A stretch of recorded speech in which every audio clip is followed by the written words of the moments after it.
সর্বকালের সর্বযুগের সর্বশ্রেষ্ঠ মহামানব, সর্বশ্রেষ্ঠ বিশ্বনবী, আল্লাহর পরে যার মর্যাদা, তিনি হচ্ছেন মুহাম্মদ রাসূলুল্লাহ সাল্লাল্লাহু আলাইহি ওয়াসাল্লাম।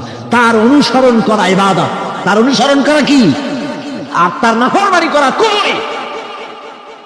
আল্লাহ রাব্বুল আলামিন বলেন, নবী আপনি বলুন, কুল ইন কুনতুম তুহিব্বুনাল্লাহ আত্তাবিউনি ইউহিব্বুকুমুল্লাহ ওয়া ইয়াগফির লাকুম যুনুবাকুম ওয়াল্লাহু গফুরুর রহিম। নবী বলুন, তোমরা যদি আল্লাহকে ভালোবাসো, মুমিনদেরকে শোনানো হচ্ছে, শোনো, তোমরা যদি আল্লাহকে ভালোবাসো, ফাত্তাবিউনি, ও নবী আপনি বলে দেন যে তাহলে আমার অনুসরণ করো। কার অনুসরণ? নবী। কার অনুসরণ? নবীর অনুসরণ। আল্লাহরে যদি ভালোবাসো, এ দাবি যদি সত্য হয়, আমার অনুসরণ করো। আর আমার অনুসরণ যদি করো, আল্লাহ পাক বলেন, নবী শুনায় দেন, আপনার অনুসরণ যারা করবে আল্লাহ তাদেরকে ভালোবাসবেন। আর শুধুই ভালোবাসবেন না, তামাম জিন্দেগির সকল গুনাহ খাতা রব্বুল আলামিন মাফ করে দিবেন। জীবনের সব গুনাহ মাফ হয়ে যাবে যদি হুজুরের অনুসরণ করা যায়।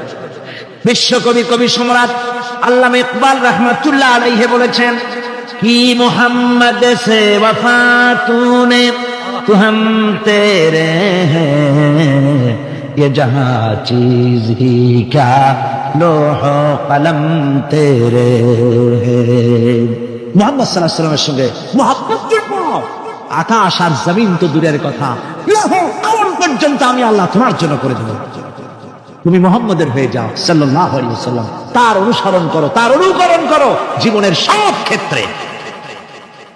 ভাইরা আমার, তিনি হচ্ছেন আদর্শ। ভালো করে শুনুন, এই পৃথিবীতে কোন পীর সাহেব, কোন খাজা বাবা, কোন মাওলানা সাহেব, তার অন্ধ অনুকরণ করা যাবে না।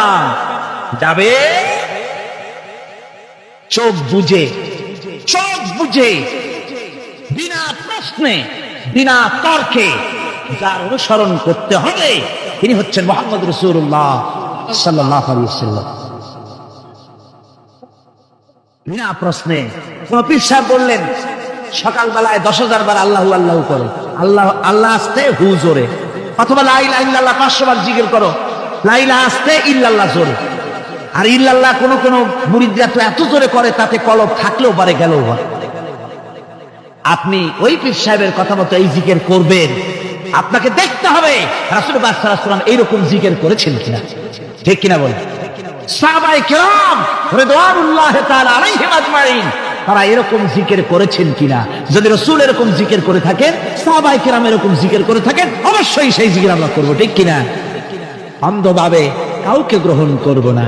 কেউ পাগড়ি বাঁধলো, পেছনটা 6 হাত লম্বা রাখলো, আমার পীর সাহেব, সেই জন্য আমি বুঝি আমিও 6 হাতের জায়গায় বরকতের জন্য 12 হাত একেবারে লম্বা করে টানতে টানতে আসবে রাস্তার উপর, এরকম করবো না। জামাটা কেমন হবে, মোষটা কেমনে কাটবো, দাড়িটা কিভাবে রাখবো, টুপিটা কিভাবে লাগাবো, খানা কিভাবে খাবো, তারপরে কিভাবে কি করবো আর না করবো, সবটার মানদণ্ড হচ্ছেন কে? উসওয়ায়ে হাসানা। ওয়াকাদ কানা লাকুম ফি রাসূলিল্লাহি উসওয়াতুন হাসানা। গ্রহণযোগ্য একমাত্র মহত্তম আদর্শ হচ্ছে তোমাদের রাসূল। তাকে দিয়ে গ্রহণ করতে হবে। পায়ের নখটা কেমনে কাটবে, মাথার চুলটা কেমনে কাটবে, আদর্শ হচ্ছে মুহাম্মদ রাসূলুল্লাহ সাল্লাল্লাহু আলাইহি ওয়াসাল্লাম। ওই রাসূলের অনুসরণ অনুকরণ করে কোন পীর সাহেব, কোন মাওলানা সাহেব যদি বলে, তাহলে তাকে অনুসরণ করা যাবে। তবে মিলায় দেখতে হবে যে কথা ঠিক আছে কিনা, উনি যা বলছেন, উনি যা করছেন ওইটা ঠিক আছে কিনা। তা না হলে ধোকায় পড়ে যেতে হবে। কি যে করতে হবে? ধোকায় পড়ে যেতে হবে।